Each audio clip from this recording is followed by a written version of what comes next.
The Black Cat by British author Fred Merrick White. First published in the Australian Town and Country Journal, 4th of February, 1903. 1. From the East Kent Standard. A tragic affair resulting in the death of Mr. Mortimer Colles, the well-known scientist, took place at Reculver's on Monday.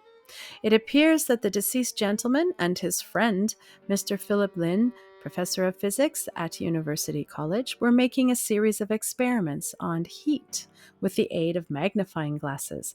Whatever the peculiar nature of the experiment might be matters little.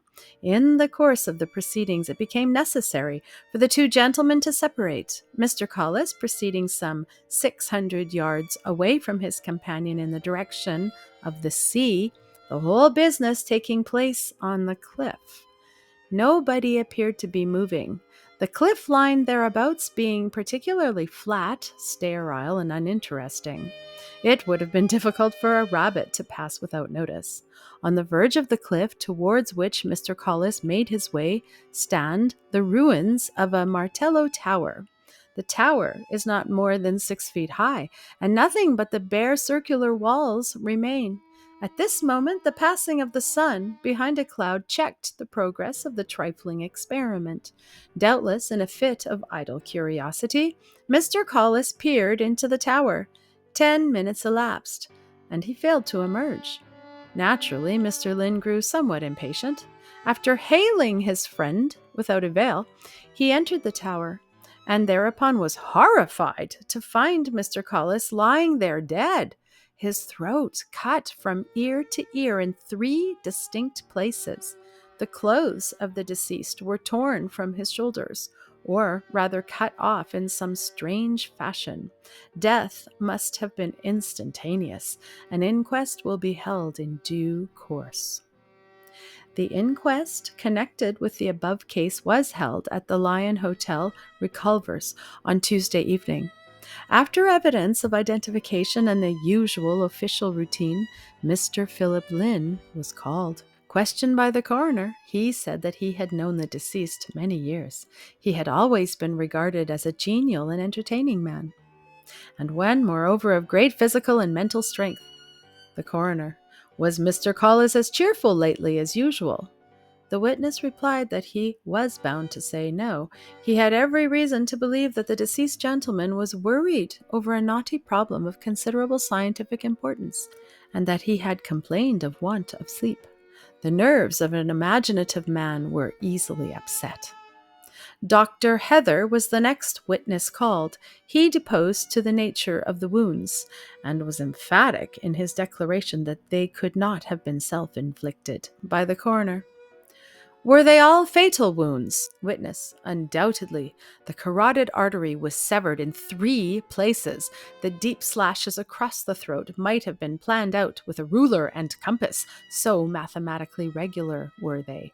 The coroner: done with some sharp instrument, doubtless? Witness: not particularly sharp. The wounds gave me the impression of having been inflicted by a dull razor handled by someone who possessed great muscular force. More I cannot say. I am strongly of the opinion that this is a case of murder, and that this is not the first time an attempt to take the life of the deceased has been made. The coroner: you see the importance of proceeding further? Dr. Heather: quite so, sir. On examining the body, the right breast of the deceased reveals 3 long scars, healed some time ago, but evidently the remains of deep scars. There are 3 of them, and the lines have the same mathematical regularity of those which subsequently resulted in death. The coroner: can you tell us any more? Witness: unfortunately, no. I am as hopelessly fogged as anybody else. At the conclusion of the inquiry, which lasted upwards of 4 hours, the jury brought in a verdict of willful murder against some person or persons unknown. 2 years passed away, and the public had forgotten the tragic death of Mortimer Colles. Indeed, I trust I shall not be accused of callousness when I confess that I had almost forgotten it myself. It remained for Bonham Carter to bring the matter back vividly. He had written to me proposing a visit, with a corollary to the effect that the offer was off, provided I had taken to myself a wife in the meantime. The proper assurances being vouchsafed, Carter came in due course. On the very first evening, over the walnuts and wine, Collis's name came up. "It was a great shock to me when I heard it in Paris," said Carter. "I was very fond of Collis, and the poor fellow died before his great discovery could be made public. What 1,000 pities!" "Did you know anything of it?" I asked eagerly. "No, I didn't, I'm sorry to say. Collis promised to tell me everything when he had worked it out to his satisfaction. He dragged me from Wadi Halfa to Paris by way of Rome and Berlin, searching for Stemets, the eminent authority on bacteria, whom he desired to see. Give me details of his death." I responded at considerable length. Long before I had finished, Carter had moved from his seat and was pacing up and down the room. "Phil," he said suddenly, "how far is it from here to Reculver's? Could we drive over tomorrow and inspect the scene of the murder?" "We could, certainly, but what good would that do?" Carter came over and tapped me significantly on the shoulder. "Tomorrow night," he said impressively, "if things are as I assume them to be, I shall tell you how and by what means our friend Collis met with his death." "You mean to say you know the man?" I cried. "I am practically certain I have been face to face with the murderer," said Carter. "No wonder the police have failed to solve the problem. This thing is outside their ken entirely." Carter's eyes sparkled and he laughed in a creepy kind of way, vastly unpleasant to the ordinary listener. Then he turned to me abruptly. "The more I think of it, the more certain I am that I have solved the mystery," he said. "Tomorrow I shall know definitely. Still, so sure of my ground am I, that if you like, I will tell you the first volume of the romance this evening. What do you say?" That my reply was an eager affirmative goes without saying. "Then I will begin," said Carter as he proceeded to light one of his peculiar, ill-flavored cigars. "It is some 2 years and odd months ago that Collis came to me with some information that he had made a discovery. We had pushed on some way up the valley of the Nile. We were quite alone. In fact, we were prospecting in the idle fashion of men taking a holiday. Collis had wandered off alone from our little camp, only to return in the evening in a state of considerable excitement. "Carter," he said, "I have found the tomb of King Ramen." Now, as you are probably aware, Collis was not in the habit of making rash statements. Neither need I enlarge to you upon the importance of the discovery. The next morning found us in the little valley where stood the pyramids, a miniature copy of the Great Pyramids, after which Collis proceeded to adduce reason why the pile contained the ashes of King Ramen. The arguments were cogent enough to convince any Egyptologist. "And what do you propose to do now?" I asked. "Make the best of our opportunity and explore the place," Collis responded. "We'll burgle the tomb and ask permission afterwards if necessary." At the end of an hour, we had loosened the stones that sealed the entrance, Collis's unerring judgment picking this out at once, and then we proceeded to crawl along the dark tunnel leading to the heart of the pyramid. Instead of being close and stuffy, the air was quite fresh and sweet. When we reached the central chamber, the reason for this became apparent. The apex of the pyramid had been left open so that a circular shaft of light struck down and faintly illuminated the place. On a raised stone pile was a kind of brazen cage, and under this there rested, swathed and bandaged, what is known to be the body of King Ramen. What a find! Collis's eyes fairly blazed as he regarded the illustrious mummy. "We must have these at any cost," he muttered. Meanwhile, I was gazing somewhat curiously around me. One thing that struck me as peculiar was the number of rats creeping like brown shadows over the floor. How did they get there? And still more pregnant question, how did they manage to exist? I could only account for it by the suggestion that there were small unseen egresses from the pyramid which we had not noticed. I could get Colles to take no interest in anything but the illustrious mummy inside the brazen cage. Already he had commenced a vigorous attack upon the stonework into which the metal was welded, and in a short time it was possible to move the brazen sarcophagus from its place. I was bending forward to assist in this operation when, with a loud hiss, something big and black and furry shot past me with the force of a catapult and landed lightly on the summit of the cage. It was a huge black cat, Lyne, the biggest I have ever seen. It was certainly as large as a collie dog, and then I recognized that the mystery of the skeleton was solved.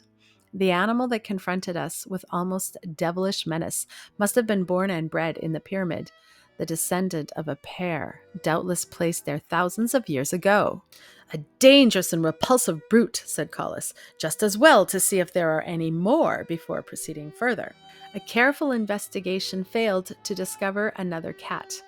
As we returned to our charge, the brute on the cage hoisted her tail and swore horribly. Colles shot out his arm, and like lightning, she was upon it. I was fairly quick with my knife, which I promptly buried in the creature's body, but not before she had torn Colles's coat into ribands, as if severed with scissors. Then the creature dropped with almost a human cry of pain and vanished into the darkness. At the end of an hour, the tablets were in Colles's possession. They were indeed a precious find, far the most important ever discovered. In the excitement of the moment, I had almost forgotten that fiend of a cat, and as I live, at the minute Colles laid hand on those tablets, a long howl came out of the darkness, and I saw two great eyes glow like coals. "Clap the stone to and shut the brute in," said Colles, when at length we emerged from the tomb. "It seemed to have got on my nerves. We'll just do our best to make the place look as if it had not been disturbed. This find is too precious to be spoken of this side of Cairo." Needless to say, I heartily agreed. At the end of an hour, we removed all traces of our work, and, well pleased, turned towards our camp. By this time, we had forgotten all about the black cat, when Colles happened to give an involuntary glance behind him. "Look here," he said. "Give the beast one with your revolver." Sure enough, some 30 yards behind us was the black cat. A spasm of rage possessed me. I fired 2 shots at a fair range, and I saw a black mass of fur bound into the air and roll over into the feathered grass along the side of the track. "He's settled, thank goodness," said Colles. 3. We drove over to Reculver's the next morning, and there we made a close examination of the scene of the mystery, resulting in Colles's lamentable death. Carter left no stone unturned. He asked 1,000 questions. He paced off the distance for some 100 yards around the Martello Tower, after which he finally strode away in the direction of the cliffs. "Are you perfectly satisfied?" I asked. "That everything is correct?" "Yes," Carter replied without hesitation. "I am absolutely certain of it. Can we get down these cliffs?" "Certainly not for quite half a mile either way," I said.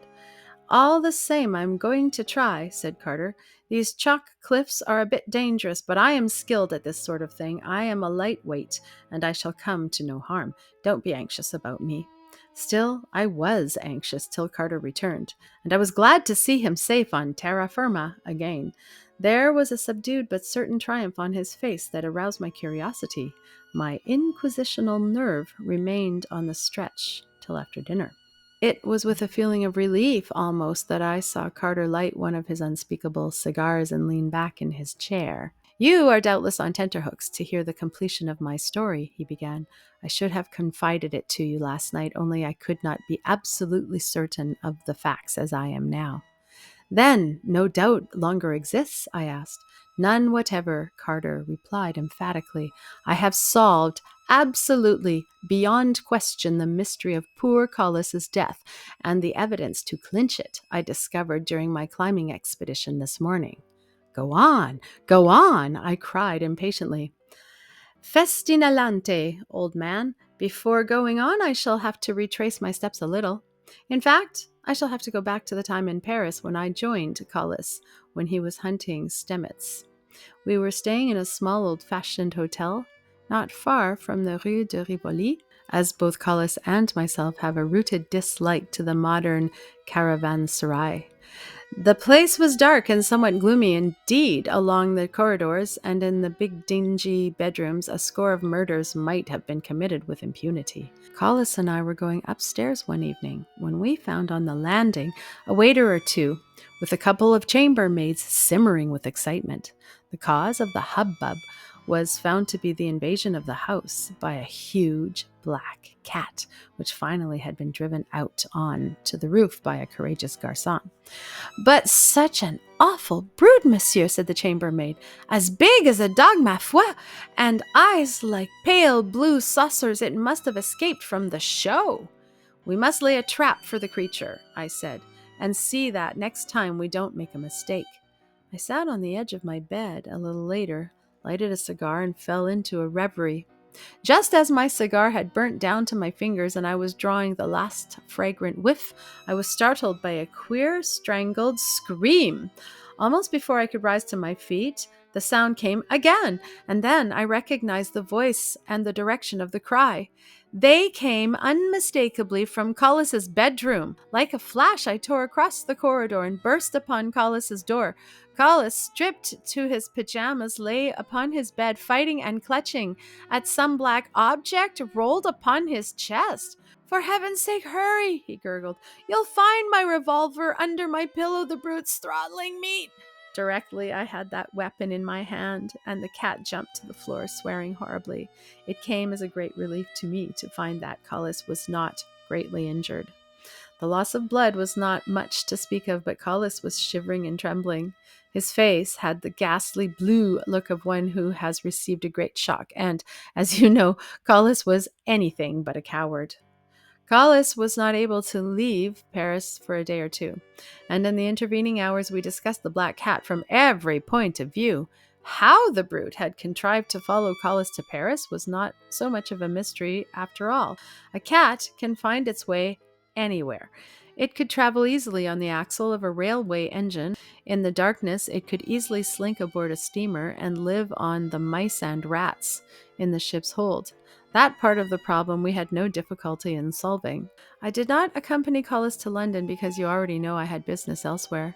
I said goodbye to my friend, and his last words were that I should never see him again. I began to fancy so myself. When the day before I left Paris, I had a brief cable from Colles. "Saw it night, Hyde Park. Goodbye, old friend." "The black cat killed Colles?" I asked. "Assuredly. The brute had followed you on that fateful morning. It must have been lurking behind the Martello Tower. A crouching cat does not occupy much room, you understand. Once Colles entered the ruined tower, his fate was sealed. That cat must have dropped right on his shoulders, and with those razor-like claws cut his throat in 3 places, severing the carotid artery instantly. Don't you remember that there were 3 parallel cuts exactly similar to those healed ones on the body?" Mine was the silence of consent, and Carter continued. "At the inquest, you stated that you saw, or fancied you saw, a shadow flitting over the cliffs. That shadow was a black cat. To be quite sure of that, I made a close investigation of the spot where the murder took place. I even descended the cliffs, and there I was lucky enough to make a remarkable discovery. What do you think it was?" "My dear fellow, how could I possibly tell?" "Well, it was nothing more nor less than the skeleton of the black cat." The end.